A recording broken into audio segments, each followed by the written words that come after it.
यदा यदा हि धर्मस्य ग्लानिर्भवति भारत अभ्युत्थानम् अधर्मस्य तदात्मानं सृजाम्यहम् परित्राणाय साधूनां विनाशाय च दुष्कृतां धर्म संस्थापनार्थाय संभवामि युगे युगे. Namaste everyone and Radhe Radhe. Welcome to day 3 of the Bhagavad Gita Summit 2022. We have the distinct honor of inviting a very special guest, Pravrajika Divyanandaprana. May I please request Pujya Swamiji to introduce her to our audience. Thank you. Pravrajika Divyanandaprana, Hari Om and welcome to you. And Namaste, Radhe Radhe to all the wonderful participants in this JKYog's Bhagavad Gita Summit 2022. I had the opportunity to meet Pravrajika Divyanandaprana at the Delhi airport, and as fellow travelers on the spiritual path, we connected very nicely with each other. So I am thankful to her for having consented to come and participate in this JKYog's Bhagavad Gita Summit. Although at the time of her lecture, I don't have access to Zoom, but I felt I would like to personally introduce her to the audience. Pravrajika Divyanandaprana is a monastic member of Sharda Math and currently the editor of the English journal Samvit, published in New Delhi. She was the principal of Nivedita Vidya Mandir School from 2014 to 2019. Pravrajika Divyanandaprana specializes in Yoga Vedanta. In addition to studying the Ramakrishna Vivekananda literature, she has extensively studied the Yoga Vedanta texts, including Patanjali Yoga Sutras, Upanishads, and Prakaran Granthas. Her additional areas of interest include the Brahma Sutras with Adi Shankaracharya's commentary, works of Raman Maharshi, and the Bhagavad Gita. A gold medalist, Pravrajika Divyanandaprana has the unique combination of knowledge in the conventional sciences as well as in the traditional yogic and Vedantic texts. She has delivered talks all over India since 2010, including IIT Madras, IIT Delhi, IIT Kharagpur, IIT Mumbai, IIT Kanpur, IISc Bangalore, and Delhi University. Vivekananda International Center Ramakrishna Mission and at engineering and medical colleges in Mumbai, Pune, and Kolkata. She offers courses on Yoga Vedanta at every semester in IIT Delhi. Internationally, she has traveled to South Africa at Cape Town, Durban, Ladysmith, and KwaZulu-Natal University, and to Ireland and Great Britain, UAE, to conduct classes and deliver lectures. Recently, she also traveled to Canada for talks, lectures, and scriptural discussions. Her talks focus on self-knowledge, exploring the subjective sciences, and finding the interface between subjective, objective sciences. Finally, Pravrajika Divyanandaprana has also authored 2 books in Science of Happiness and Self-Discovery. Let us all join our hands together to welcome Pravrajika Divyanandaprana.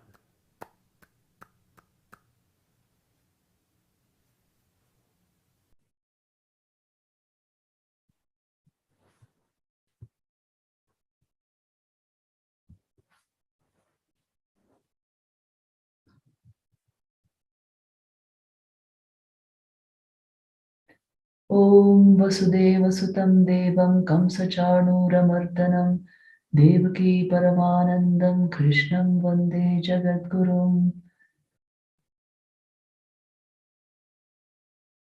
My pranams at the feet of Revered Swamiji, pranams to the entire lineage of gurus of JKYog, and pranams to the Almighty who has made this possible. We are going to discuss on the Bhagavad Gita. So it is only by the grace of God that one feels like discussing upon the nature of God and the message of God. So I am really honored to be here, part of this summit, and it is always a welcome idea to discuss on divine subjects, because the greatest blessing is you are thinking of God, and naturally the vrittis of our minds will get divinized, the mind will get purified by itself. So it is such a huge gain for me, for those who actually, we are supposed to be teaching teachers, but the greatest gain I have realized is in our own mind, we are able to think of God. So the topic today is Bhagavad Gita and how it offers practical messages for our everyday lives, and how transforming the study of the Bhagavad Gita is. So I can tell you this because I came in contact with Bhagavad Gita at a very young age. The glory of the Gita is if you just read some of it, even if you don't read the whole of it, your mind will get a completely new orientation. These are the words of God. These are the words of Lord Krishna. It is not Bhagavad Gita. It is not about the Lord. It is Bhagavad Gita. It is the word of the Lord. So these words are very, very powerful.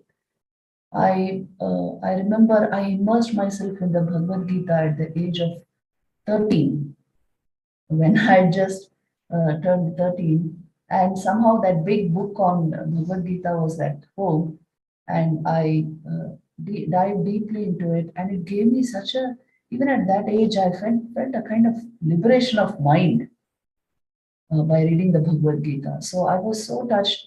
I made my own copy of the Bhagavad Gita with question and answers. The questions I had and the answers which were from the Bhagavad Gita, and I made that kind of a copy. So Bhagavad Gita, I would say, was the starting point of my spiritual life. And it had such an impact because, as I said, these are the words of the Lord. They will find home. They will find their place in your soul. They will touch your soul.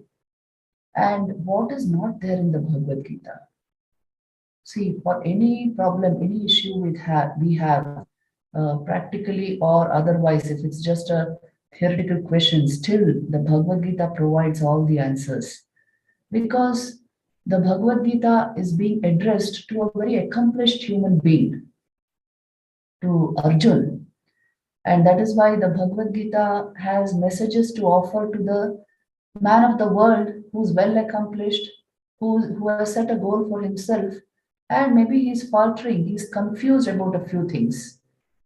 So a lot of the questions of Arjun that Arjun asks in the Bhagavad Gita, if you check and see, many of them are the questions which we have deeply in our minds. And the Bhagavad Gita provides the words of the Lord there provide such a perfect answer. Bhagavad Gita is in itself the greatest scripture, I would say, of Hinduism. It is the very essence of the Upanishads. See, Upanishads are the essence of the Vedas. But what is the essence of the Upanishads? It is Bhagavad Gita. And thus it is the foundation of Hinduism, of the Hindu way of life. So if we have not touched the Bhagavad Gita, you have lost a huge chunk of real life. You have really missed something in life, because the Bhagavad Gita is such a book of wisdom. There is not a single idea which is out of context or which will not be useful to you. It's a divine book full of ideas and thoughts and the words of the Lord for divinizing human life, for transforming human consciousness. So it is very profound, very deep, and very practical at the same time. The beauty of the Bhagavad Gita you will find in the Gita Dhyanam, the essence of the Bhagavad Gita. There it is said, Sarvopanishado Gavo Dogdha Gopalanandana Partho Vatsa Sudhir Bhokta Dugdham Gita Mritam Mahat. Means, see, if all the Upanishads, Sarvopanishado Gavo, if they are the cows, then the milk they yield, is the Bhagavad Gita. And who's the milker? He is Lord Krishna, because he gave the Gita, it's his own words. And who's the one who profits from this? Who's the one who drinks the milk? It is Arjun and all of us who are interested in the Bhagavad Gita.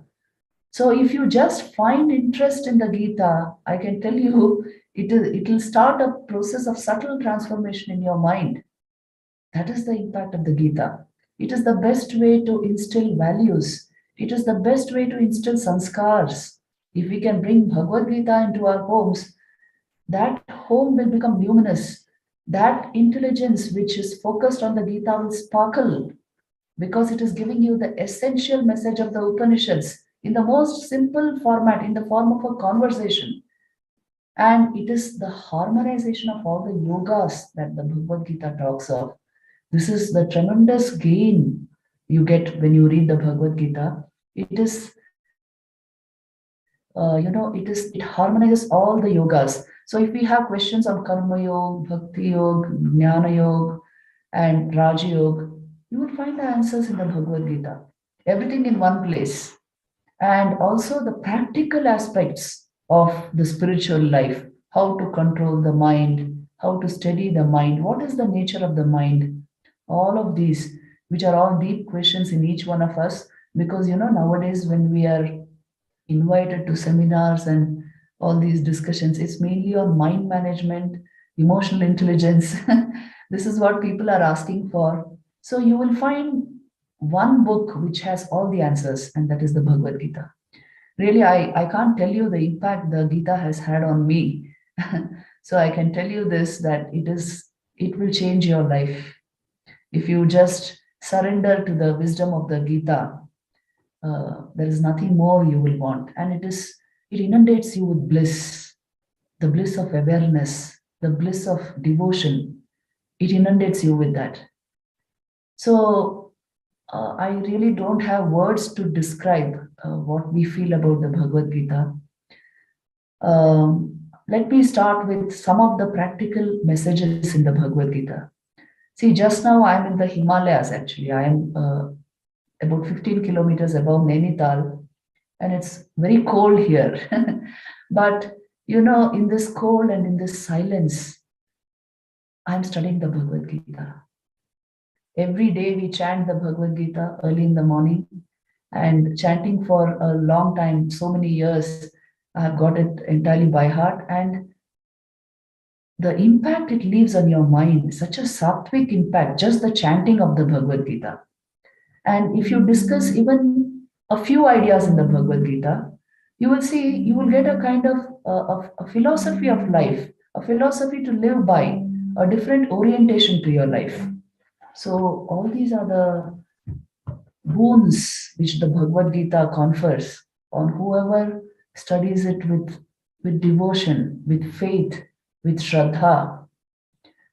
So Arjuna's basic conundrum or whatever his doubts, you see, they are very valid. So the very first chapter of the Bhagavad Gita, it simply strikes me because you see, any young man in that situation would have asked that question, isn't it? Any sensitive mind would have asked, how can I kill my own kith and kin? I'm not that ambitious that I can destroy my own people. But what he misses out is the context. What he misses out is his particular swadharma in that particular context. So that is directly pointed out by Lord Krishna when he says, look, this is a righteous war. It is not your war. It is a dharma yudh. Dharma kshetre kurukshetre. It starts like that, the Bhagavad Gita. It's not your personal war, and it is not meant for your personal gain. It is a dharma yudh, and you have to do it because you're a prince. It is your dharma, and you're a kshatriya. So it is your duty to establish righteousness in this world.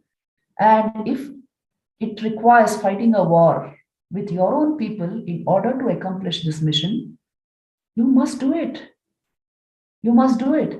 And it's not a personal matter. There is no question of personal loss or gain here. There's no question of any kind of like you have to do it because for these reasons, or you should not do it for these reasons. That question does not arise at all. You have to do it simply because it is your duty. See, what a big lesson is there here. Just do your duty, offering the fruits of your actions at the feet of the Lord. And whatever the outcome, it will be only good. And if you can identify your swadharma, your particular inclination, based on your identification and your duty, then you will understand your duty very well, and there will be no hindrance, no mental obstacle in performing it. So this message of the Bhagavad Gita, you see, it applies across cultures. It applies to everyone. Whoever will read the Bhagavad Gita will get the spirit of detachment, that work is to be done as a yoga. Work is worship. Work is a yoga. If you remove the sense of agentship and the sense of gain, a kind of personal gain from it, it automatically becomes yoga. So that is why karmanyevadhikaraste ma phaleshu. That is the great message, that you have right to work because that is your yoga, but you don't have right to the fruit. The outcome the Lord will take care of. So surrendering the work at his feet and performing it without a sense of agentship. This is the very special, unique message of the Bhagavad Gita. You see, any teacher, you just think and see, in that particular context of Arjuna's just the impending war in front of him, anybody would have said, well, what you say is right. It's okay. Let's try to make peace. Let's try to. But Krishna immediately said, go ahead and fight and shake off this fear which has entered your heart. It doesn't befit you, Arjuna. Go and fight. So what gives that confidence and that complete clarity? And you see, the Lord's words give this. And it is a higher consciousness, working with a higher consciousness, that makes any work a yoga. Even war is a yoga. So you see what a unique, powerful message this is. Any work can be converted into a means for the transformation of your consciousness if it has these elements in it. So work is not binding by nature. It is our ego and its ways that are binding. So shaking off the ego, if one can work in the right spirit, in the right manner, and with the outcome given at the feet of the Lord, then that very work will become something, something very different. It is equal to worship. It is equal to the highest yoga. So this message which Arjun this, if anybody else had told him, I don't think it would have worked. It worked because when the Lord speaks, everything becomes silent. The most powerful instrument which we have, the mind, will go silent when the Lord speaks. So Arjuna entered a different, it's an altered consciousness altogether and was able to grasp the message. But in the course of their conversation, many luminous ideas were put out. And Arjun asked such appropriate questions. This is what really strikes me in the Gita. You see that they are our questions too, isn't it? So initially he asks the nature of the perfect mind, the nature of the sthita prajna, the equanimous mind. With what kind of a mind should I perform this action? Because the very second chapter after Arjun Vishad, which is the first chapter, the second chapter of the Bhagavad Gita is immediately Sankhya Yoga. It is to do with the highest philosophy, the nature of your own soul, your being, which is a part of the divine. So that is your real nature and not this body-mind complex. So your personality sense is something, very feeble. You can shake it off, stand on your real self and perform action as an offering at the feet of the divine. So the very second chapter is giving a direct insight into the nature of the human soul, the nature of the self which we actually are. So this chapter is very, very important. It is the path of knowledge. So Lord Krishna raises Arjuna's mind very high, gives him an insight into his real nature and tells him, then go ahead with this action. Take this stand. So then automatically the question becomes, well, what is the nature of this mind? The completely equanimous mind, the harmonious mind, the sthita prajna, how does he work? So there you will find the entire characteristics of the enlightened mind. See, this is such a gain for spiritual aspirants, for sadhaks everywhere. When you are able to know the nature and the characteristics of the enlightened in such simple words, Prajahati yada kavan sarvan partha manogatan atmanyevatmana tushta sthita prajnasta durmuchate, which means he is telling the characteristics of this mind are, it is completely free of desire. And sarvan partha manogatan, they are out of the mind. And atmanyevatmana tushta, he is established in the self. Such a being, with this kind of a mind, you perform your action. Perform your action, it will not affect you. The results of that action will not affect you if you work with this kind of an enlightened mind. And then further on it proceeds, the characteristics of the enlightened mind. So you see, the Bhagavad Gita is showing you the way and the goal. It is showing you the path and it is showing you what comes by following that path. So I think that is why I say this book is just a thrill. If you have the right questions in your head, there's nothing better than the Bhagavad Gita. It is really Amrit. It is nectar of bliss. And it untangles, demystifies so many of our problems, so many doubts, and it kind of gives clarity, intense clarity, and at the deepest level, because it is light coming from the Lord. It is the words of the Lord. Even Sri Ramakrishna used to say, everything in the Gita is true. He used to say the message of the Gita is, if you utter Gita backwards, it becomes Tyagi. Gita Tagi. You see? So he used to say that is the message. Oh, human being, give up the unreal and focus on the real. Give up the small and focus on the real nature of things. And that is the primary message of the Gita, he would say. So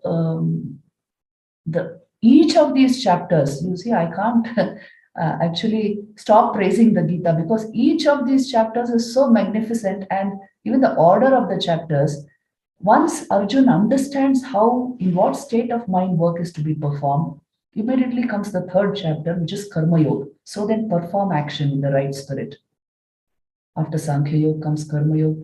There if you study Karma Yoga, it is a complete understanding of philosophy in itself, the third chapter of the Bhagavad Gita, where very clearly Lord Krishna points out the nature of karma. What is karma? When does karma become a yoga? And what are the changes required in the individual to make this happen? So all these are covered magnificently. And because there is so much of charcha on yoga, there is the background of Sankhya for the Bhagavad Gita. Because the yoga philosophy, it's a psychological philosophy, it is rooted in Sankhya. So you will find, I'm telling you, everything in one place. And the most beautiful harmony between all the four yogas. So as we proceed in the Bhagavad Gita, you have these beautiful chapters which describe the connection between the soul and God, the nature of Karma Yoga, and then he comes to gradually into the other yogas also. So you will find in the sixth chapter the nature of meditation, the yoga of meditation, Dhyana Yoga. Now in the modern world, there is such a thirst for this, isn't it? How to still the mind, how to stall the thoughts, and mind management is such an important thing. So all the lessons we are drawing from the Bhagavad Gita. If you are following any of the talks I have been giving, a lot of that wisdom is drawn from the Bhagavad Gita. Because there it is put in the most clear form. The questions which Arjuna asks regarding mind management, control of mind, they are everyone.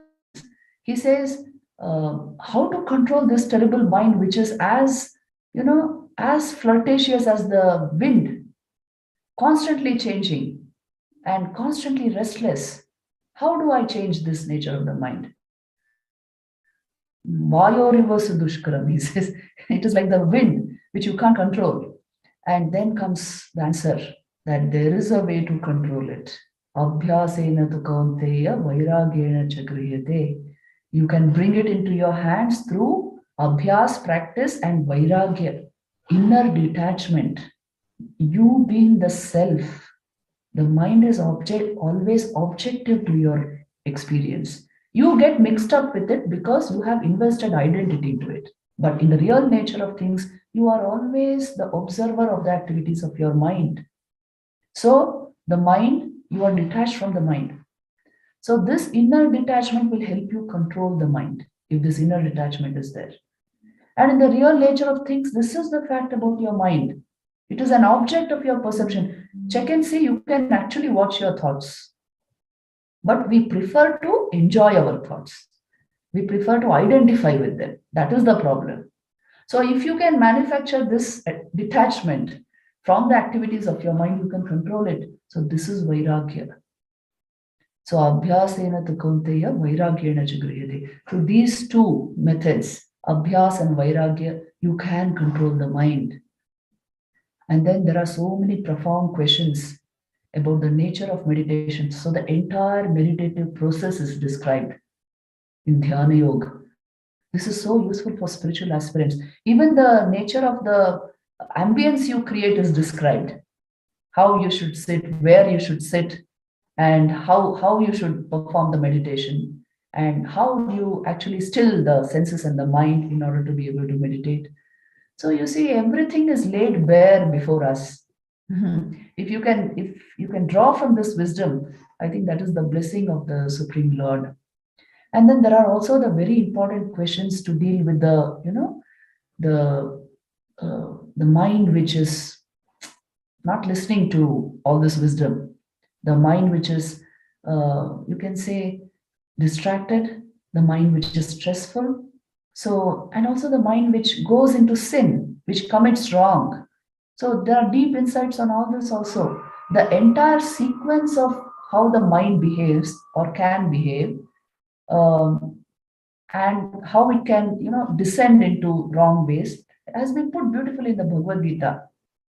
So there are those beautiful verses. I remember Dhyayato Vishayan Pumsa Sanghastesho Pajayate Sangha Sanjayate Kama Kamat Krodho Vijayate Krodhat Bhavati Sammoha Sammohat Smriti Vibhramaha Smritir Bhramshat Buddhi Nasho Buddhi Nashat Pranashyati. Entire sequence has been traced of how your mind falls. Dhyayato Vishayan. It starts from there. When you concentrate too much on the objects of the senses, Sanghastesho Pajayate, you will get attached to them. Whatever you focus on will produce attachment to the object of focus. So take care. Very important message for today's youngsters. If you are focusing on the wrong stuff, before you discern it is wrong, your mind will get attached to it. So regulate this process first. And Sanghat Sanchayate Kama. From this Sangha, association and attachment, arises desire. The desire to possess, the desire to have. And Kamat Krodho Vijayate. So all things will not be available to you all the time. So that leads to anger, he says. And Krodhat Bhavati Sammoha. From anger comes delusion. Samohat Smriti Vibhramaha. From that comes loss of memory, which means you are unable to discern and discriminate now. And Buddhi, Samoha Smriti Vibhrama, Smriti Bhramshat Buddhi Nasha. From the loss of the right memory comes the destruction of your intelligence. And Buddhi Nashat Pranashyati. When your intelligence is destroyed, you are destroyed. Yes, you will go and do the wrong thing. That's the meaning. So you see, this is a very important sequence being traced, especially for the young. Take care. Otherwise, the mind can go this way. And then Arjuna also asks the question, what is it that impels one to commit sin? And Baladivan Yojit, as if by force. So there's some impulse within a person which can make him do wrong. So what is it that makes him do this? And then the answer is Kama Esha, Krodha Esha, Rajoguna Samudbhavaha, Mahashano Mahapapma, Vidhenam Iha Vairinam. It is calm and Krodh. Our culture always told us this. There are 6 enemies of man. Kama, Krodha, Madalobha, Moha, Matsarya. Lust, anger, mother, pride, Kama, Krodha, mother, Lobha, greed, and then ego and jealousy. So all these can take your intelligence away, destroy it. And that's why Kama Esha, Krodha Esha, Rajoguna Samudbhava. They are born of Rajas, not Sattva. And what will they do? Mahashano Mahapapma, Vidhenam Iha Vairinam. They are destructive forces and they will lead you towards destruction. And know them to be your enemies here. So you see a powerful message for our young people.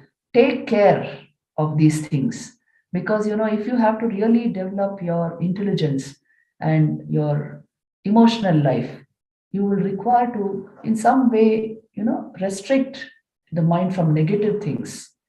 Take care of your mind first. Before you start taking care of things in the world, take care of your mind first. So these are some of the very powerful messages in the Bhagavad Gita. And that is why you see the supreme message is Uddharet Atmana Atmanam. Na Atmanam Asadayet. Atmaiva Atmano Bandhu Atmaiva Ripuratmana. Which means raise yourself by yourself. Uddharet Atmana Atmanam. Na Atmanam Avasadayet. Don't become small by yourself. Which means if you raise your mind, you will have a great life. Otherwise, you will have a very mediocre life because you are your greatest friend or your greatest enemy. A controlled mind, naturally, you will become your greatest friend. An uncontrolled mind will be your greatest enemy. You yourself will become your enemy. There are no enemies outside because, more important than what anybody says or does to you is how you have reacted in that situation. That has greater impact.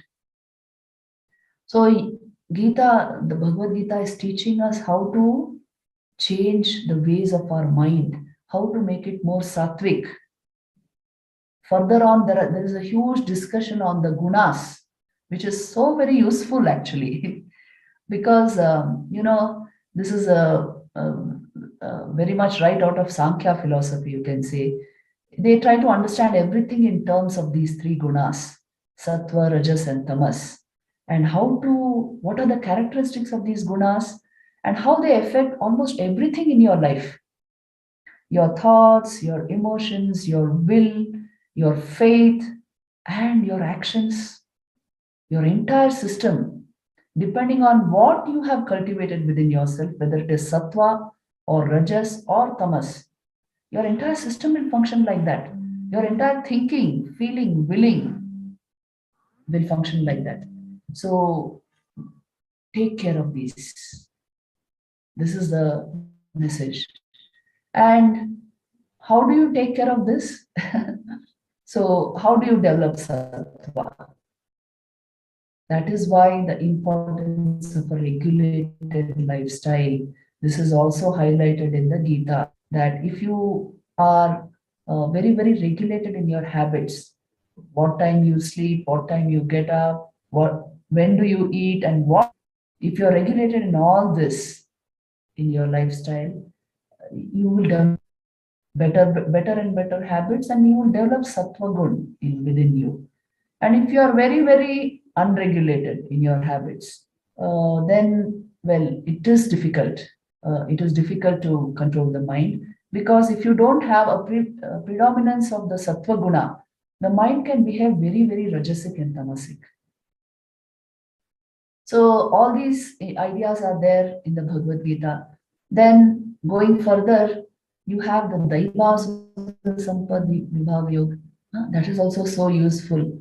There you have the definition of what we call Daivi Sampad. Daivi Sampad actually means divine qualities. So when we in the spiritual life, we ask what are the kinds of qualities we must acquire. What are the, actually, you can say, dispositions of the sadhak? What should be the nature of the mind, the tendencies of the mind? So all that is put in one place in the Bhagavad Gita as Daivi Sampad, those divine qualities or attributes which one should cultivate in order to lead the divine life. Because the fulfillment of life lies in going to the feet of the divine, in divinizing one's life. So all of these, Abhayam, Sattva, Samshuddhi, Jnana Yoga, Vyavasthiti, I can't tell you, it's a beautiful collection of very important attributes which divinize the human life. You will find this entire list in the Bhagavad Gita. Then you have remarkable ideas on Bhakti Yoga, the great yoga of devotion. This is so very, very, touching. And for the bhakta, it is so vital to read this portion, because the nature of devotion, the nature of the devotee's mind, all this is beautifully laid out before us. And it is the easiest path. Bhakti is the path, I would say, for this age. Because Sri Ramakrishna used to say, Bhakti Jugo Dharma. He would say that Bhakti is not just the easiest, the natural path for this age. It is the dharma of this age. Because we are, Annagata Pran. We may study a lot of Vedant, we may discuss a lot of Vedant, but please see where your mind dwells. Please see where your mind dwells, and you will understand the importance of bhakti. The beauty of bhakti is these very emotions, everyday emotions, are being exalted, raised to a particular level and offered at the feet of the Lord. So who does not have an emotional life? The whole idea is to work on these emotions, to divinize them and put them at the feet of the Lord. So the great craze in today, the modern world, is the craze after relationships. I teach relationship psychology in some universities, and also contemplative psychology. So there you can understand the minds of the youngsters. They are constantly trying to hook on to another mind because of the lack they feel within themselves. Everybody is searching for love. But you must search at the right place, isn't it? That's the most important thing. What's the point in hooking onto a mind which is well, also hankering, which is itself deprived, which is itself still evolving? So if you hook on to the highest, you will gain the highest. Bhakti Yoga is about this, turning our entire emotions, which nobody can get rid of. You can only transform your emotional energy. So transforming it and laying it at the feet of the Lord. In fact, if you even contemplate on the nature of the Lord, just think of the life of Krishna. You will at once fall in love with it. Love is already existent in the human heart. The whole point is to channelize it properly, and raise it to a particular level. It is not a childish devotion that we are practicing. We are practicing an exalted devotion, understanding the nature of the Lord. So this kind of a devotion, there will be an immediate response from that side also, from the divine, and the whole of our life will be divinized, touched by the Lord. Nobody lives without love. Only thing is, if you love the wrong objects, after some time you get a jolt. After some time, they will teach you why loving them is not enough, and they cannot return your love. So it is better that love reaches its goal, and that is the Lord Himself. The human soul is meant to love God, and if you can consciously turn it that way, there is no greater blessing in life. Life will pass like a dream, in worshipful activities, in devotion, in devotional singing, in dwelling on the attributes of the Lord. It is the blissful life. The really intelligent people on the planet become bhaktas because they know that that is the most blissful way to live. To think of the highest will become natural to you if there is bhakti in the heart. And bhakti is, the mother of Jnana. These are not my words, these are the words of Raman Maharshi. He used to say, Bhakti is Jnana Mata.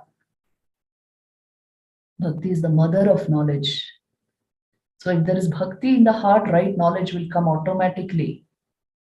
And if there is no bhakti in the heart, no matter how much you study, how much Vedanta you study, still the intelligence will remain stupid and dull. So bhakti is the actual transforming power, because if you have studied emotional intelligence, you will understand a large part of your mental life is your emotions. And if you have learned to transform them, divinize them, I think you're really smart. You have learned the most important thing in life. So this Bhakti Yoga in the Bhagavad Gita is so marvelous and so powerful. All the essentials of bhakti and the development, the cultivation of bhakti are there. And he also points out to the nature of the bhakta's mind and how dear bhakti is to him, to the Lord. And he also points out to the 4 types of people who call upon him. See, this is such an interesting point. The Chaturvidha bhajante ma Jana Sukruti Norjuna Artho Jignasu Artharthi Jnanicha Bharatarshava.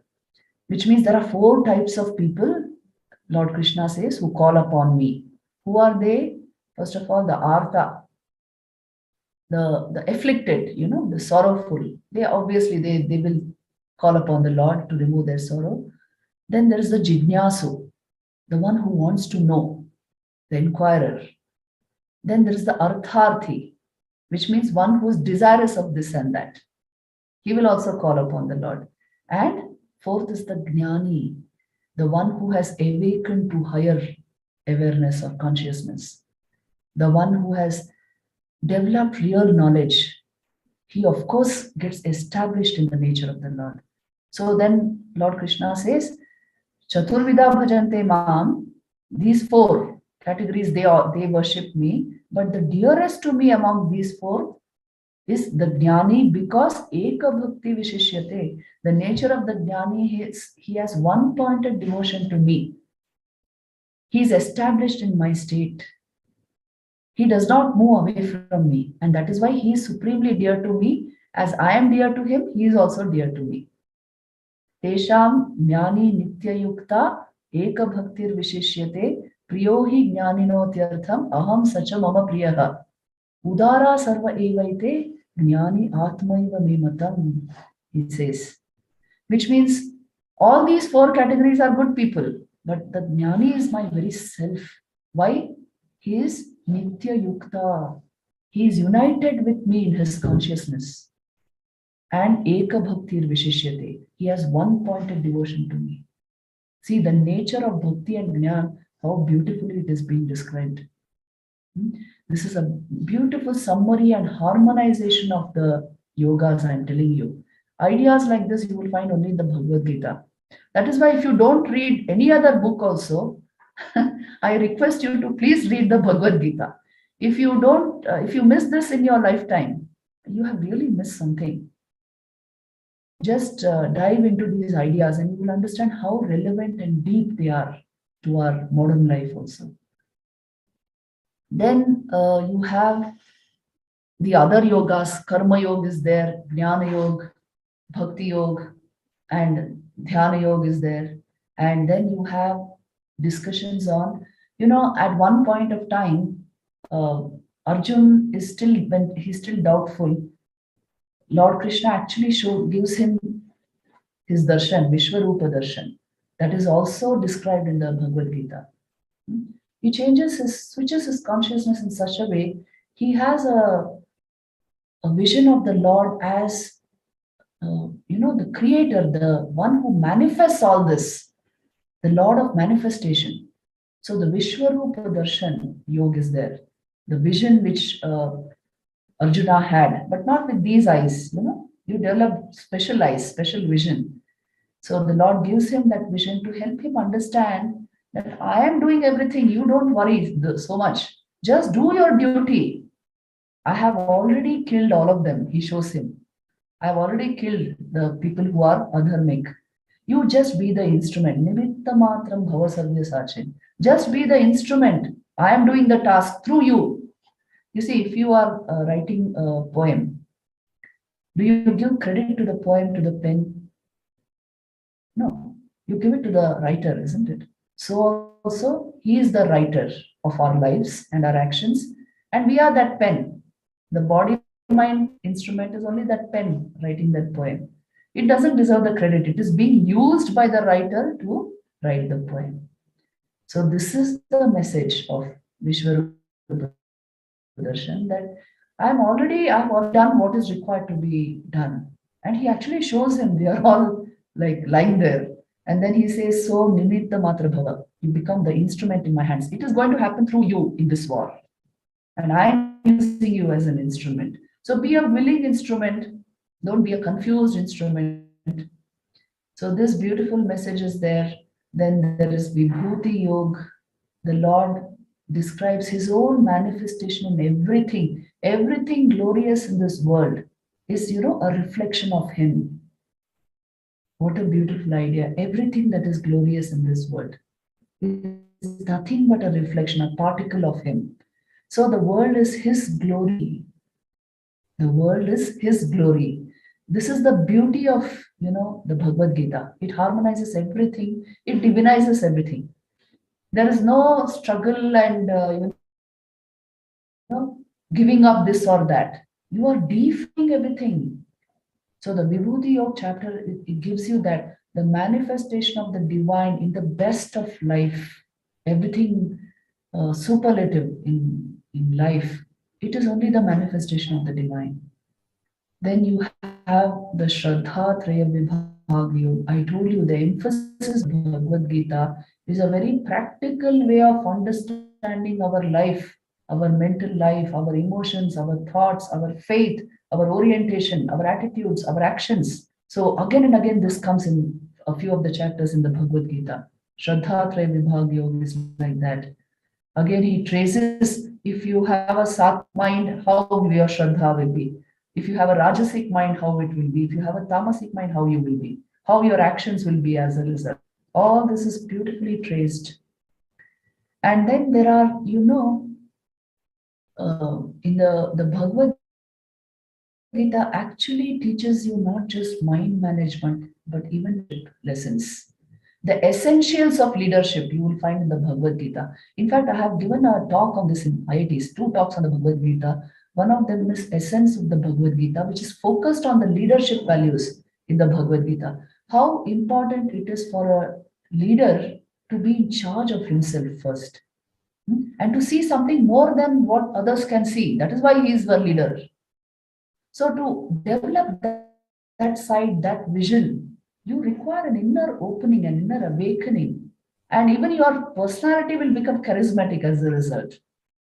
So this is so beautifully described in the Bhagavad Gita, how to develop this vision, how to take charge of your personality, of your body-mind complex, and how to develop these highest values in life so that you actually radiate something different. The vibes around you are very different, and then you are a natural leader as a result. Do you know Warren Hastings, the first Governor General of British India, was a Gita enthusiast, and he had the entire Bhagavad Gita translated in English, I think sometime in the 1840s. Sir Charles Wilkins translated them, and at once, among the intellectual English-speaking people, it just caught fire. They understood the importance of it. The book landed in the hands of Emerson, and he was transformed by it. In his essays, you will find how the Gita touched his soul. You will find it in many of the transcendentalists' life. So American transcendentalists, German Orientals, and a whole lot of intellectuals all over the world have been touched and transformed by the Bhagavad Gita. Please see this. So we don't know what precious treasure we have with us. It's a unique book giving you enormous knowledge and insight, and in the most commanding language, because they are the words of the Lord himself. A dynamic message for humankind. Further on in the Bhagavad Gita, you will find, ideas on what is sannyas, what is yajna, how to convert life itself into a yajna, the nature of yajna, how everything you do is actually a cosmic yajna, but you don't recognize it. You see, when you don't see the big picture, you can make mistakes. So Bhagavad Gita gives you the big picture, and it helps your mind widen and deepen it's in unconscious ways. It will help you. You don't realize what is happening. After some time, you will see you have a transformed consciousness naturally. So the Bhagavad Gita has touched so many people. That's why you have so many commentaries on them. But we follow commentaries by the ancient masters, like we follow Shankar Bhashya. We also follow bhakti commentaries on the Bhagavad Gita, because fundamentally it is a book with profound bhakti. So whenever you have doubts on the inner life, your mind, and the nature of how to handle your emotions, how to convert our impulses into goal-oriented activity. Whenever we have all these practical doubts, you must go to the Bhagavad Gita. You must go to the source. I'm telling you, today you have 1,000 books on all this, self-help books they are called. But actually you should go to the heart of things, and you will find that in the Bhagavad Gita. It is the very essence of the Vedas, please remember. Essence of the Upanishads means the very, you can say, the condensed essence of the Vedas. So if you miss Bhagavad Gita, really that is unacceptable to us. So I think my time is almost up, and dive into the Bhagavad Gita, and it is my sincere prayer that the Almighty bless us with this mati, with this buddhi, that we are able to extract and use the knowledge which he has given us through the medium of this book. Because what is the point in keeping the book and worshipping it and not drawing the knowledge from it? We have done that for centuries, but now is the time when you should bring Bhagavad Gita into your life. That will be the real worship of the Lord. If you can use the ideas of the Bhagavad Gita, just dive into it, and I will tell you, you will come out refreshed. It is like Ganga Snan. You come out with a different consciousness. So this is the power of the Bhagavad Gita. With this prayer, I will end my talk and open the platform to questions. Thank you so much, Mataji, for taking the time to share your perspectives. I mean, I'm so awed, inspired, as well as humbled just listening to your words of wisdom. And thank you also for the opportunity to follow up with some questions. So, you said so beautifully that the Bhagavad Gita provides answers to all of life's problems. So how can a novice spiritual aspirant know where to go to look for answers when they are actually faced with problems in life? Yes. So what is happening is that it is also happening in so many Hindu families. There is no introduction to scriptural literature at a young age. That's why you see after once they start encountering problems, especially in the teenage years, they don't know where to look for solutions. So if we can inspire our young people with this book, you sort of make it compulsory to have this book in every home. See, we advise all our devotees to do this. Bhagavad Gita should be there in every Hindu home. Because I'm telling you, that is the very essence of Hinduism. What a marvelous book. Each idea in the Bhagavad Gita is a solution to the problems of human life.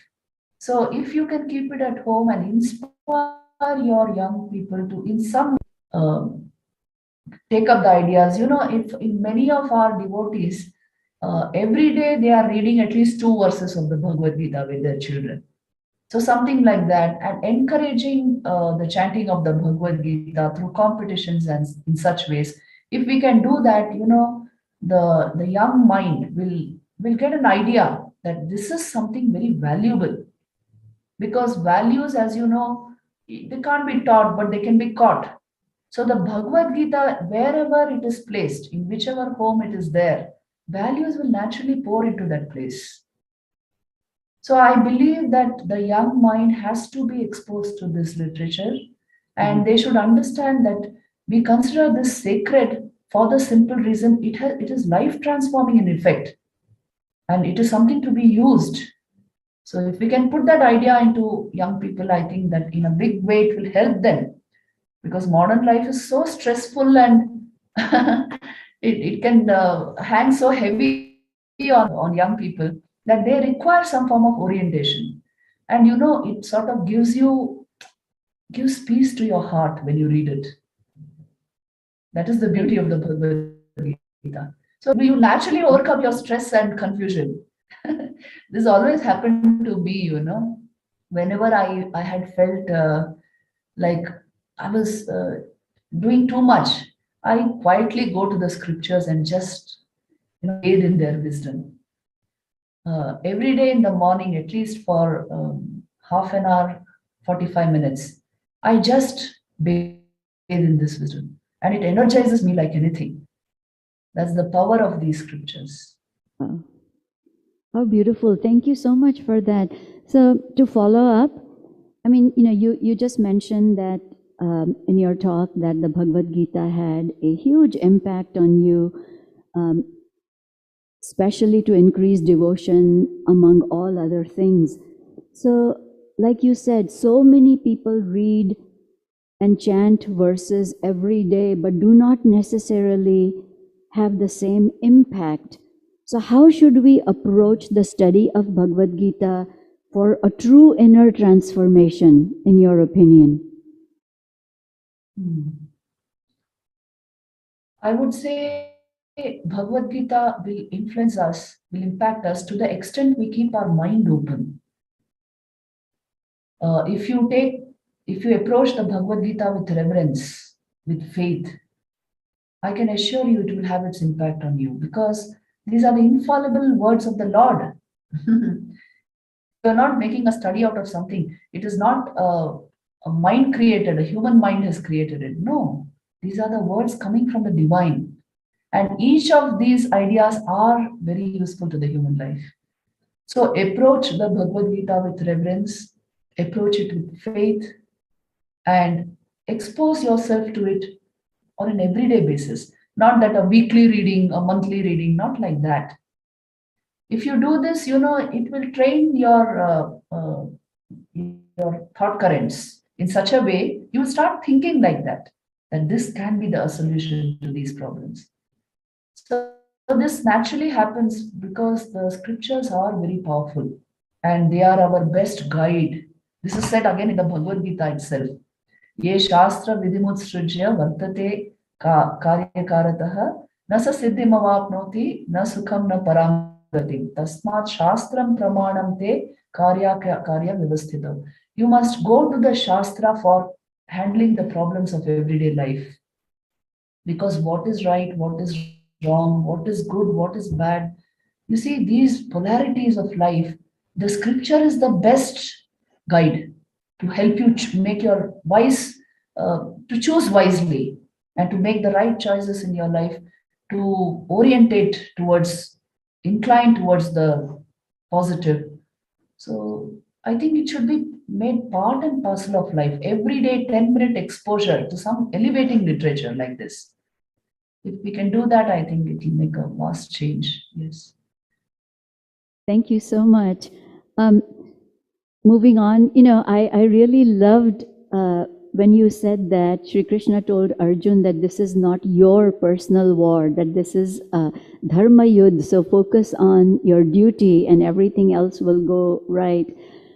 I was just thinking, all of us have heard this verse and even understand the meaning, but it is very difficult for many of us to detach ourselves from the outcome of our actions and constantly get entangled into thinking about the fruit of our actions or karma. What advice do you have for people so that we do our work in the right spirit and not be attached to the outcome? I think you should fundamentally observe this, that if you are too attached to the outcome of what you are doing, you will not do it well. It can be as simple a thing as cooking. If you are cooking a dish and you're constantly thinking how it will taste to the others and how their reactions would be, do you think you will concentrate on the cooking? When you are cooking, you should only cook and leave out everything else, and then it will turn out so wonderful. Then you sit and enjoy the expression on the faces of others. But don't anticipate or don't expect before you do the cooking. So that is why karmanyevadhikaraste is saying you only perform the action perfectly. The action you have to perform at that time and according to your duty, according to your special niche in life, perform the action perfectly and leave everything else aside. Then your action will be perfect. So it will yield good result. So the bhakta does it by saying, "Oh Lord, the fruit of the action is yours." The jnani type will do it by just detaching from the fruit of the action. He doesn't think of it at all. But you see, nahi kalyana kaschit durgatin tata gacchati, Krishna says. The doer of good will never fall into evil times. So if you keep doing good actions, the outcome will always be good. The fruit of that action will always be positive and you will have a very, very positive life, because everything is karmic, karma determines everything. So detachment is the law of life. And if we have not learned it, then life will teach us to learn it. So at least we should know that it as a philosophical concept, that this is the ideal thing to do. Then life itself will teach us to detach appropriately so that you focus on the action at hand and not to what will happen as a result of your action. Yes. Beautiful. I love the analogy. So the last question that I have for you is, what part of the Bhagavad Gita should one refer to or access to get back on the spiritual path if people have digressed from it or fallen from grace? I would say any chapter of the Bhagavad Gita will do this, but I especially like the 6th chapter, JKYog, and of course Bhakti Yoga, the 12th chapter, because here in a very direct way the Lord is telling that I will do it for you. Just fix your mind on me, I will do everything required for you. In the 12th chapter, Bhakti Yoga, Manmana Bhava Mad Bhakta Madhyaji Mam Namaskuru. He directly says, you fix your mind on me, fix your emotion on me, worship me, and I will do whatever is required for you. Who gives such an assurance, tell me? Other than the Lord, can anybody? See, he is the Kapala Mochan. Ishvara, the Lord, is the Kapala Mochan. He can remove what fate has written on your forehead. He can wipe it out and change your life overnight. So when there is such a being who's ever ready to give us this blessing, why should we opt for anything else, anything lesser than that? So these two are very powerful chapters. In fact, every chapter is powerful. If it's a karma yogi, he will anytime prefer the 3rd chapter. If it's a jnana yogi, he will prefer the 2nd chapter. But normally people are bhaktas. So I recommend the 12th chapter. And for real inner practice, spiritual practice, I recommend the 6th chapter, Dhyana Yoga. These two are very transforming chapters. Thank you so much. I truly, truly appreciate you for taking time out for us and sharing your perspectives. We would love for you to come and visit the Radha Krishna temple when you're here in Dallas sometime. Thank you again from the bottom of my heart. Thank you. Thank you. I'm honored to be here. Thank Namaste. you. Namaste.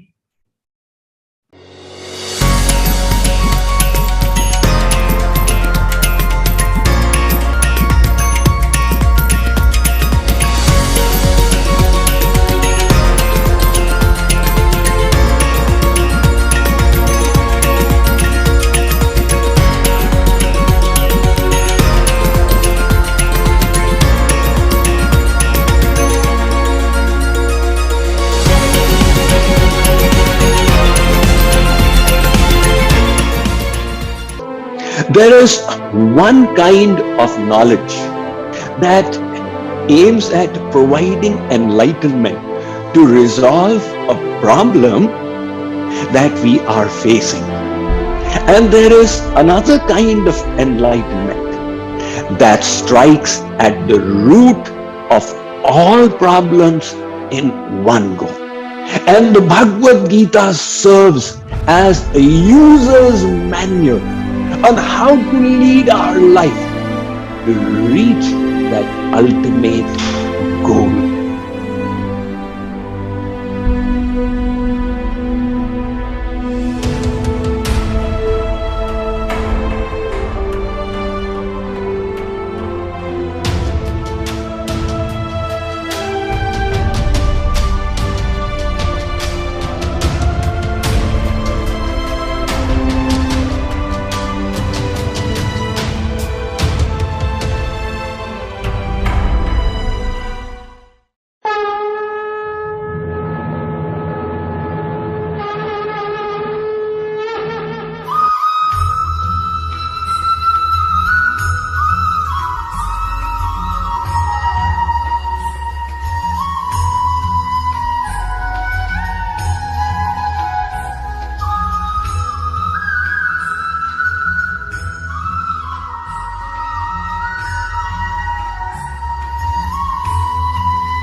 यदा यदा हि धर्मस्य ग्लानिर्भवति भारत अभ्युत्थानम् अधर्मस्य तदात्मानं सृजाम्यहम् परित्राणाय साधूनां विनाशाय च दुष्कृताम् धर्म संस्थापनार्थाय संभवामि युगे युगे. Radhe Radhe Divine Souls. My name is Himani Agrawal and I'm delighted to co-host Bhagavad Gita for Youth session along with Nilesh. The purpose of Bhagavad Gita is to deliver mankind from the darkness of material existence. It's not just a religious scripture, but a manual that can solve all problems of the humankind. And it's extremely relevant for the youth, which in today's world is gripped by issues like substance abuse, social media addictions, and is looking to meditation, consulting psychologists, psychiatrists, and doctors for help to relieve their sufferings. I absolutely agree with that. And just like, in today's world where everybody's suffering, Arjun himself was also suffering and was going through the dilemma on the battlefield of Kurukshetra, where the Bhagavad Gita was narrated by Krishna to Arjun. And because, and similar like Arjun, we are all Arjun in today's world, where we have our own dilemmas, our own decisions that we have to make on a day-to-day basis, where we sometimes don't know what's right or wrong. Sometimes we learn after the fact. So in order to explore this topic further and connect this with the youth, what we're going to do is we're going to take a few topics today which are pertinent to the youth, ranging from mind management, stress, and all the way understanding the concepts of Gita that was narrated by the God. So to switch gears, what I want to do is dive towards our first question. So I want to give some context. So what happens is in today's world where we have technology readily available on our fingertips, and we have all kinds of social media, Facebook, Twitter, TikTok, especially in the age of TikTok, where the videos back in the day when I was little, we used to have YouTube videos that would be 15, 20 minutes long, and now TikTok videos are 10 seconds, 30 seconds, and what we do is every so often we just keep clicking. There's too much chatter, right? Our brain just wants to jump from one thing to the other and to the other. So my question to Isha is, what's the best way to control the restless mind?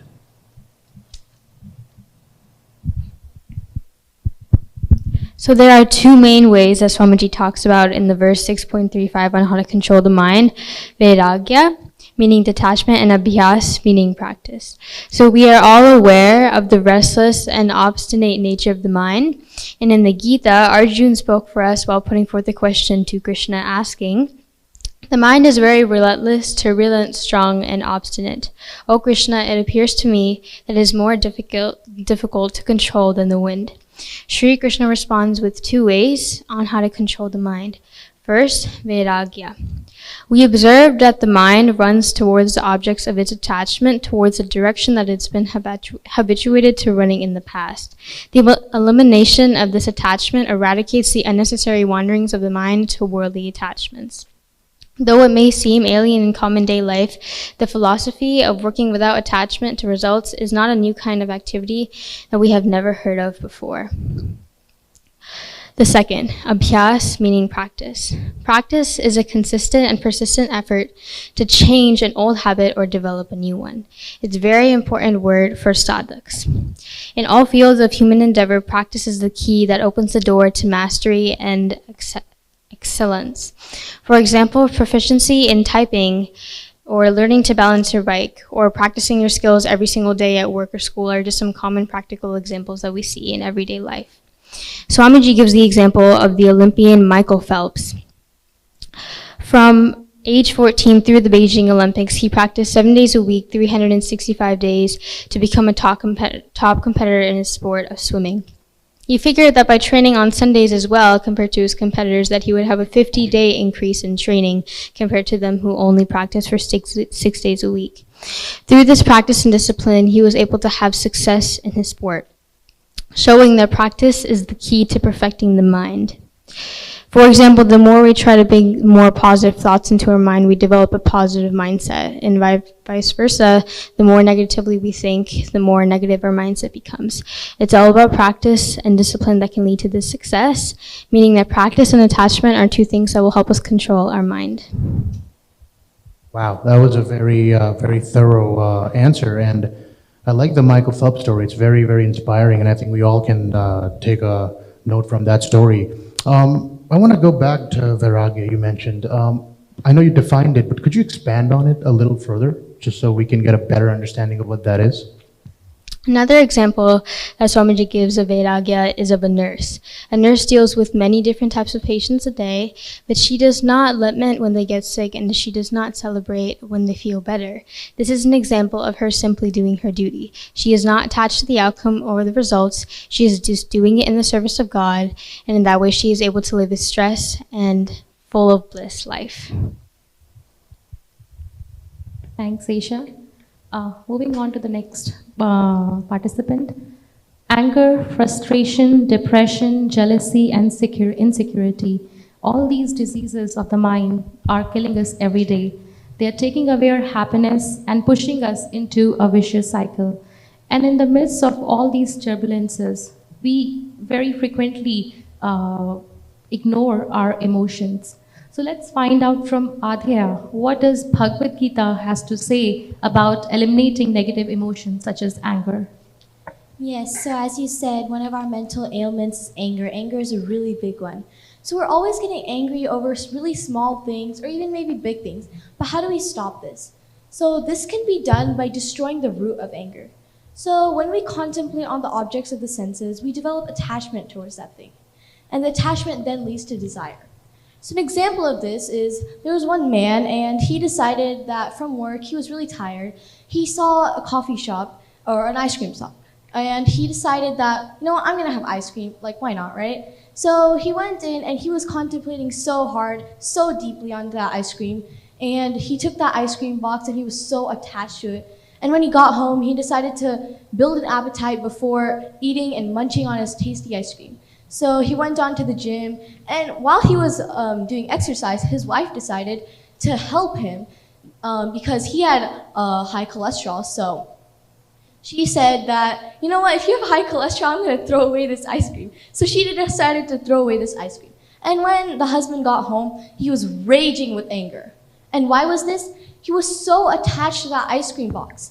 And he contemplated so hard on it, it developed such a strong attachment, and because of that attachment, he had a really, really strong desire just to eat it.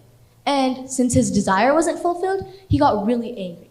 The same way, when we don't get something that we want, we always get angry. And it's also the same thing. If we get something that we want, we get more greedy, and the desire just gets stronger and even worse. Wow, that was very profound. So you mentioned the root cause of negative emotions is desire or attachment. But how do we get rid of desires and that attachment? Yes, so since desire is the root cause, we have to get rid of it. But actually, a sad fact is that you can't really get rid of desire. Our soul is infinitely in search of happiness, and there's no way we can actually stop that. So instead of getting rid of desire, which is physically impossible, we have to divert our way of desire. And instead of putting it towards ice cream or shopping or the latest TikTok, instead of doing that, we should divert it towards God.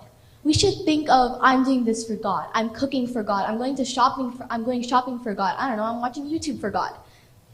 That doesn't work out, but yeah. And this is actually more praiseworthy, and it purifies our mind.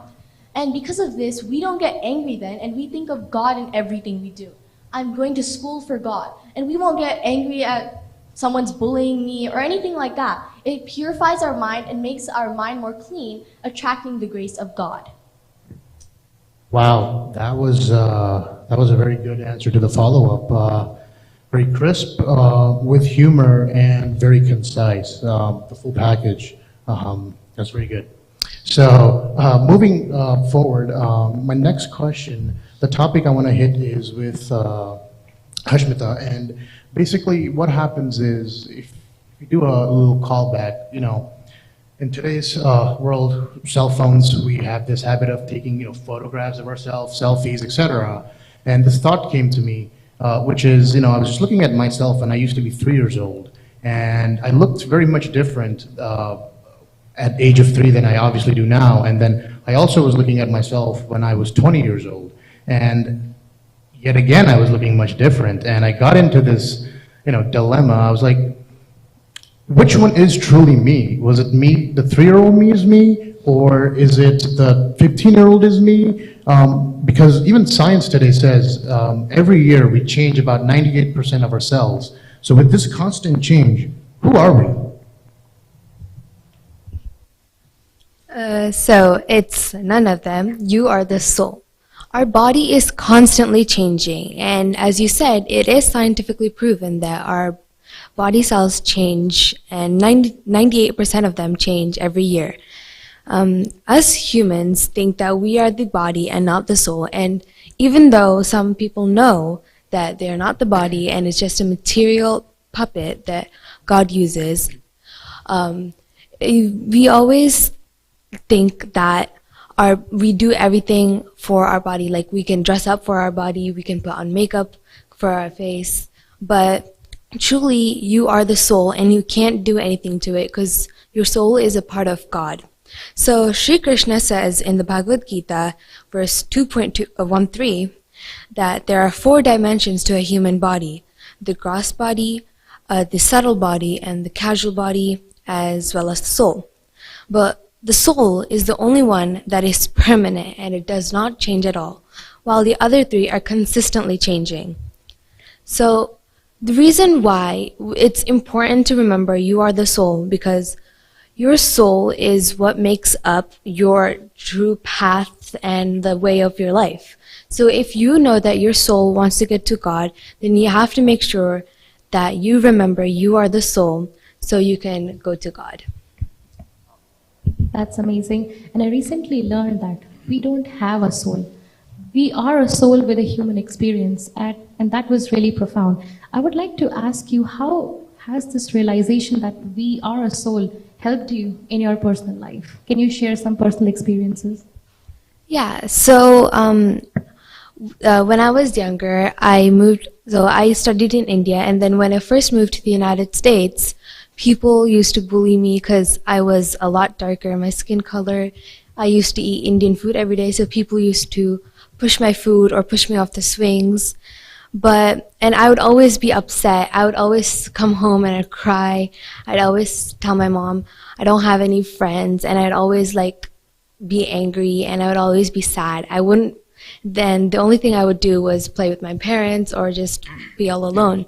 But after I found out about this verse in the Bhagavad Gita 2.13, that I am the soul and not the body, ever since then I've been thinking, if people say this to me, they're not saying it to the actual me, which is my soul.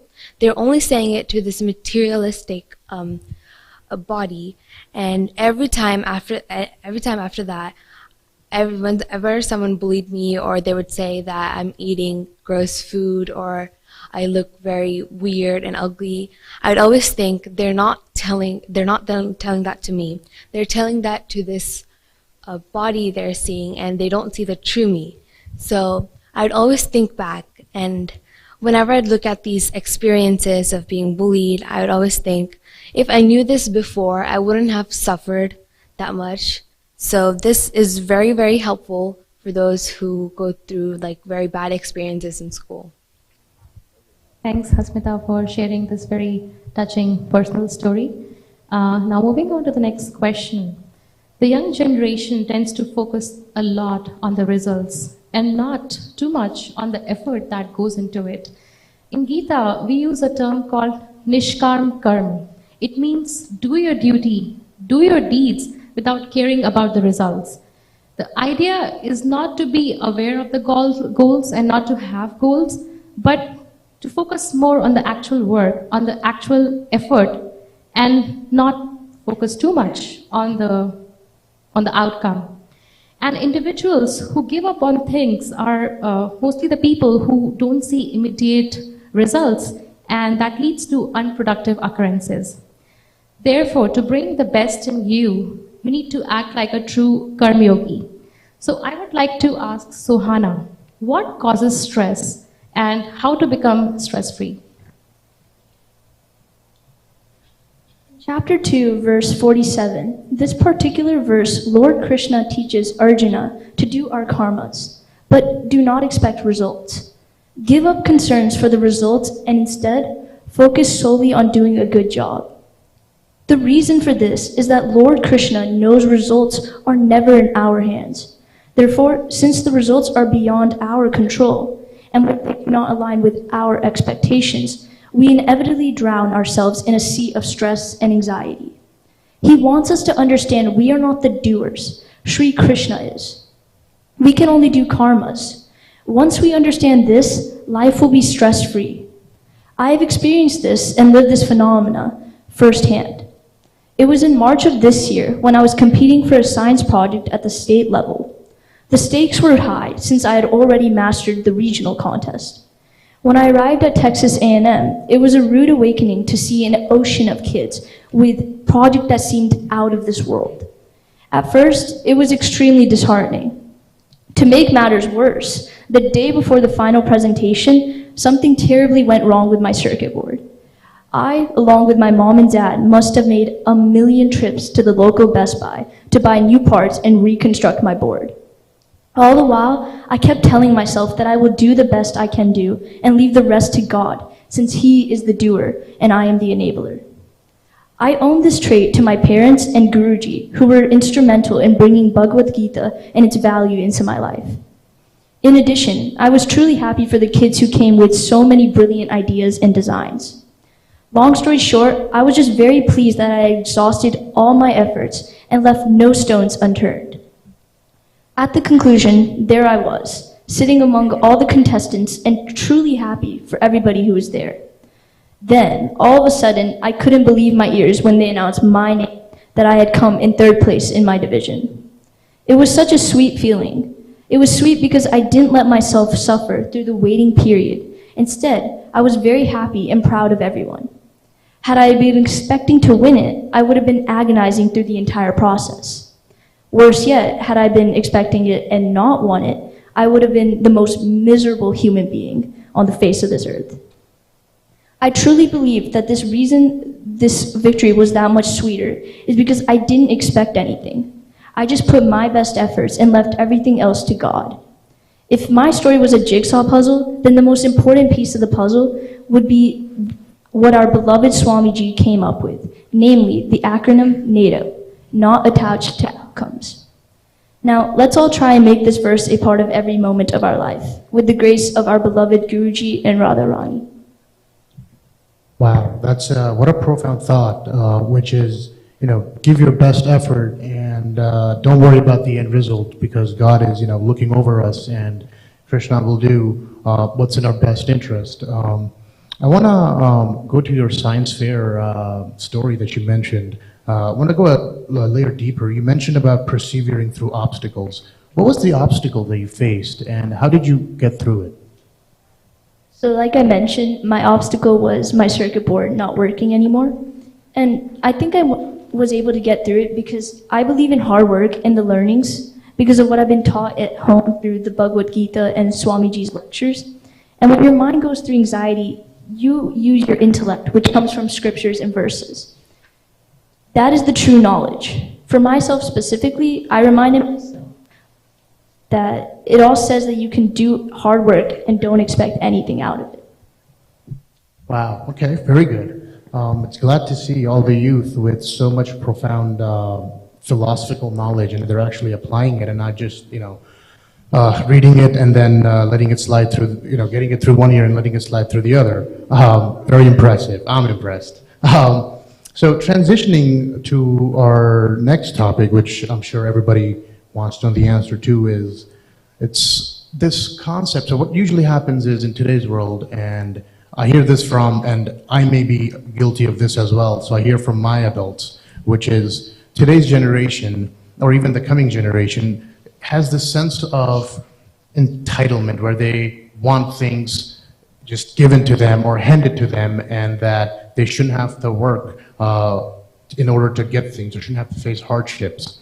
So my question is for Advir, that in this today's world where everybody wants to get materialistic possessions and things of that nature, nobody tends to be talking about getting the spiritual teachings that we need. So in this today's world, how does one receive God's grace? Radhe Radhe. So the ultimate goal of our life is to achieve God realization. And to achieve this ultimate goal of God realization, we need grace. This can't be done by self-effort alone. When God bestows His grace, divine knowledge and bliss are bestowed upon the soul, and the soul is released from its material bondage. But to receive this grace, we must become qualified by surrendering to God. Even a worldly father doesn't give his possessions to his children immediately. He waits until they're ready for them. Similarly, God has rules for giving His grace. And if God doesn't follow these rules, people's faith would break. So for example, let's say a father tells two of his children to do chores for the entire day. And at the end of the day, one child decides to do the chores, and one child decides to watch TV the entire day. The father rewards the child who did all of his chores with $50. But let's say he gave the $50 to the child who didn't do any of his chores. That would be unfair and unjust. Similarly, saints have been trying to purify themselves for lifetimes and lifetimes, and it would be unfair that souls would get the grace immediately without having to do all that hard work. So God has His rational rules on whom He bestows His grace upon. Very interesting. The one thing you mentioned is about surrender. What is surrender, and how does one surrender? What are dimensions of surrender? So surrender is that condition that we have to fulfill in order to receive grace. So there's 6 aspects to surrender. The first is that we have to desire in accordance with the desire of God.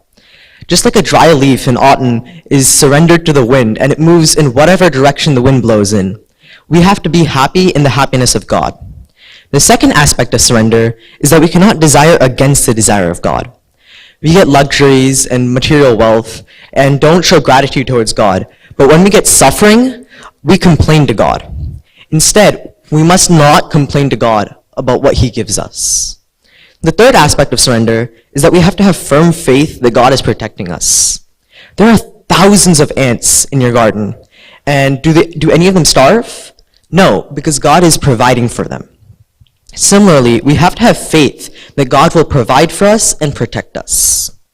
The fourth aspect of surrender is that we have to maintain an attitude of gratitude towards God. God has given us so much. He has given us the ability to touch, taste, smell, see, the air we breathe, the earth we walk on, the water we drink, and so much more. It is by Him that we exist. We don't even pay taxes to Him. But at the very least, we should be grateful. The fifth aspect of surrender is that we have to see everything we possess as belonging to God. We have to give up proprietorship. God created this world, and it belongs to Him. He's the true owner. And we think that everything here belongs to us. I think that my phone belongs to me. But that's not the case. For example, we're like thieves intruding into a house and then saying that we're not damaging anything, so it's perfectly fine, right? But that's not the case, obviously, as it's thievery. It's not correct to steal from someone's house. So similarly, everything belongs to God, and we should remember this and give up our sense of proprietorship. The sixth and last aspect of surrender is that we have to give up the pride of having surrendered. When we become proud, it undoes all of the purification that we tried to do with the previous 5 aspects of surrender. So we have to be humble. We have to remember that God inspired us to be able to do such things and achieve surrender. We have to have that humility.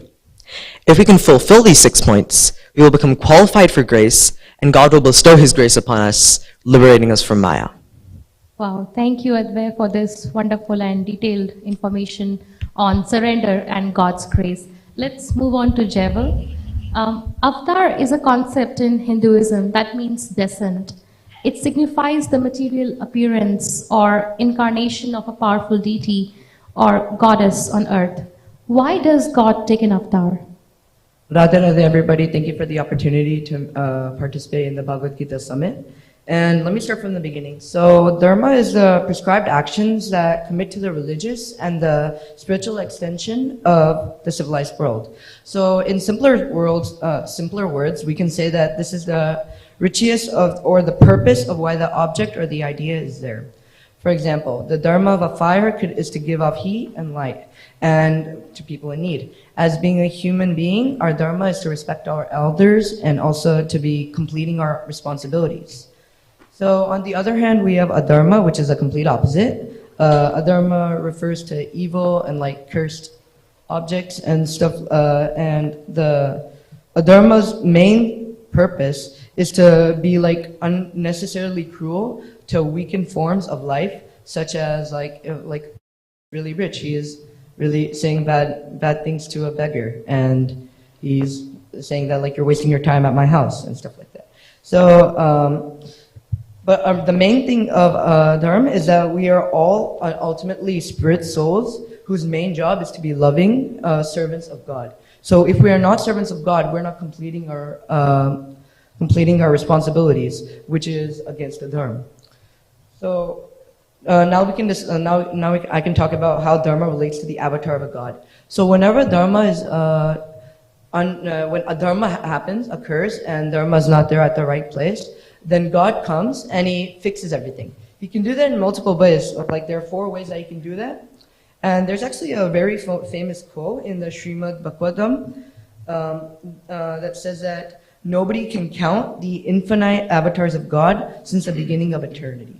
So this means that like you should treat everybody with respect, because it doesn't mean that like the watchman of a house or like the janitor of the school. So they can also be someone who is really, he can also be an avatar of God. So you should always treat everybody with respect. Thank you, Javel, for the beautiful explanation on dharma, adharma, and how does it relate to avatar of God. But how many avatars does a God take? Is there any formula for that? There actually is a formula. There are 4 avatars in the Bhagavad Gita.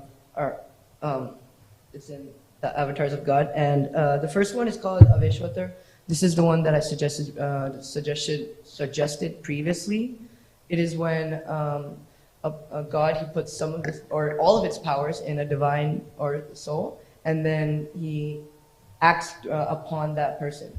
So like I said, like if a watchman, the God is basically the watchman, and then he's watching you and seeing what you do good and what you do bad with people of lower like class. Yeah, and then there's 3 more. So the second type of avatar is the Pravrajika. There are 2 kinds in this. The first kind is when God reveals His true form, His true divine form, for a couple of seconds, and it completes what He's here for. What He came for, the land of living. He came here, and then He completes His job, and He goes back. That is the first part. The second part is when the avatar, he remains in the world for like many years, such as Mahabharata. Ved Vyas, he wrote the Mahabharata, and he was also considered the second part of avatar. The third type of avatar is the Vibhavatar, which is similar to the previous ones, except now that like he's like more powerful. God is really powerful. It's just like he puts more power into when he comes to the land of living. So he puts more power in the third one, and Sri Ram and Sri Krishna are like very good examples of the Parvatan.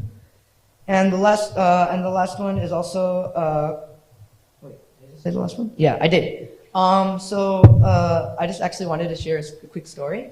So when I was small, my mom used to tell me this story about like when God was watching a rich person. He was treating people with lower class with disrespect, And when they were treating him with disrespect, God said, I'm going to do the first avatar. I would do the Avesha avatar.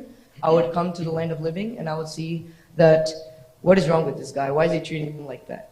And so when he asked for a grain of rice, the guy, the rich guy, he refused immediately, and he said to get out, and used really, really rude language to the god.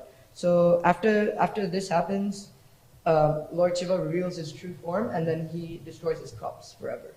And then after that guy, he went crying to God. He went to a statue of God, and he started crying at the feet of it about how I'm sorry, and I would never do it again. And like God is, he is very, he can forgive people very easily. So.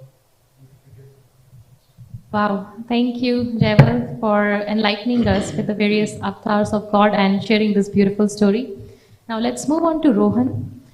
Sri Krishna explained that all the perfected souls who find him go to his abode and they don't return back to this material realm. But what about the souls who are still in the material realm? The souls like us. Who are these souls and what is our relationship with God? So, what is our relationship with God? First of all, in chapter 15, verse 7, states that their souls are part of God. Regardless of what sins you commit, the soul will always be a part of God. In the Bhagavad Gita, Sri Krishna describes the relationship we have with God. Sri Krishna explains that when you remove yourself from the material world, you will find the Supreme Lord Himself. This is because the Supreme Lord Himself is the source of the material world. When we achieve the goal and we detach ourselves from the material world, we will forever reside in the abode of God. But if you don't detach yourself from the material world, you will still be a fragmental part of God. So what is our relationship with God? Sri Krishna answers this question in this verse. To begin with, there are two forms where God manifests. One are known as the Supreme Lord's avatars. The avatars are Sri Ram, Lord Krishna, and more. The other form in which God can appear is known as Vibhanash. This is all the souls that exist within God. The two forms in which God can manifest are then branched off into three kinds of souls. Nitya Siddha are the souls who have lived in God's abode since eternity. Sadhan Siddha are the souls who reside in the material realm temporarily. If they practice sadhana, and sadhana is meditation and prayer, and if they attain the Supreme Lord, then they will reside in Bhagwan's home for eternity. The final form a soul can be is Nitya Bala. These are the souls who are trapped in the material realm. This is because they are blinded by the six senses, which includes the mind. Many of the people who live on earth are in this final form. Even in this form, they are still a part of God. Very good. That was very good response. So, did everybody, when you guys were listening to each other, I hope everybody was taking good notes, because I felt on instances where I was falling behind because there were so many philosophies, personal anecdotes, and amazing stories that were being shared. And so I'm absolutely, my mind is absolutely blown. So kudos to every single one of your responses. It looked very thoughtful. So before I conclude this afternoon's event, I would like to ask our friend Prem to quickly summarize, because before this event started, I gave him a little cheat sheet in his ear saying that please take notes, because I know I'm going to be falling behind. So I would love from Prem to just share a few of his notes and things that he learned today by attending this session. So I think it's safe to say that all of us learned a lot. And one of the main things that we all started with was, who are we? We're just, humans. But in reality, we are the soul. The soul is an eternal part of God. That's a really profound statement, especially since it explains a lot of the reasons why we have so many issues in our life. Most of our issues come from the fact that we have extreme desire. That desire is really our soul trying to get back to God, and it's trying to yearn for that eternal bliss. However, we often run into issues like what you mentioned with anger and depression and all these other things that stem from the material world. So how do we control the fact that we are, how do we reach into our divine self and try to connect with God in that way? It requires abhyas, which is practice, and vairagya, which is detachment. We have to train every single day, just like Michael Phelps did, to make sure that we can do something like that. Additionally, we can get rid of a lot of our worldly issues like stress by implementing these techniques. We also learn about how we should respect everybody because they could also be an avatar of God, and how God tries to take an avatar in order to cement his relationship with us and restore Dharma in the world. So I think it's safe to say, once again, that we learned a lot. So thank you, everyone, for your responses. Thank you, Prem, for that amazing summary. You hit on almost every single of those questions and the learning that we all took. In conclusion for this event, I would like to start off by thanking Swamiji for putting this Bhagavad Gita summit together, because without his presence, all of us would be clueless, and he has guided us tremendously through all parts of our life. So a huge thank you to Swamiji. And then I would like to continue thanking the whole JKYog team, a lot of people behind the cameras who are working tirelessly to keep this summit going. Everyone's effort is highly, highly appreciated. And the participants of this evening's Q&A, amazing response. This is what I think everybody would agree that this is what we want to see from our youth. They're so engaged with the scriptures, they're reading the philosophies, and not just reading, but actually applying them and taking learnings from them. And finally, I would like to thank our viewers, because without the viewers, this would be, we would have nothing. We'd be just talking to ourselves. So a huge round of applause for everybody. Before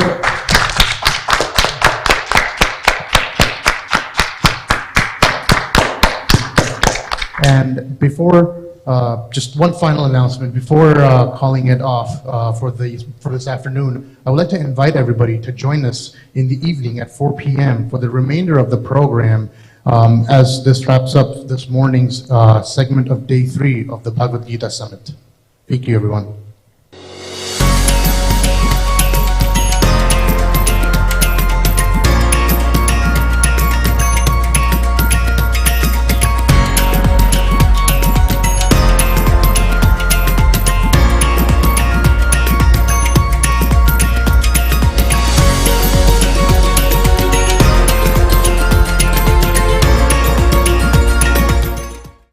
There is one kind of knowledge that aims at providing enlightenment to resolve a problem that we are facing. And there is another kind of enlightenment that strikes at the root of all problems in one go. And the Bhagavad Gita serves as a user's manual on how to lead our life to reach that ultimate goal.